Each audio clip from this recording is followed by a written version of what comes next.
yafulumiza Ggaasi okukyusa kapleti nga yerabidde nti Ggaasi yabadde akyaliko on ne bimusukkako okasikako n'ayita asikali amuyambeko.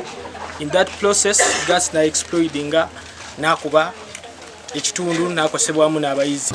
Nemugamba fumenze nga boy out of a building mpulira ekintu ekibasitinga nentya nevayo nagenza okugula oluggi okulaba nga glaasi ziri wabwe nga zatse nga smoko nga mungi kati nga koido gye tulina okukozesa fuluma ate nga asikali wakoze eki wagudde. Bankyali awo ngenda okuwulira ekintu nga kibatuka nnyo endowooza nti baba basajja bakubye bomu bali kwekalakasa bali muti ya Ggaasi kumbe nga Ggaasi ekoze eki eba si bulungi. Nagenza okulaba nga ekintu kibaluka omulundi gumuwe guti n'ettaka ne lyenyeenya endowooza oba kiki ekibaluse n'amasazi ne gasooka ne gavaako ne gaddako. Poliisi basobola okutuukawo mu kifo ekyo abalumiziddwa ne babatwala mu ddwaliro okukubiriza abantu mulanga okubeera bagenderevu nnyo nga bakozesa gas cylinder.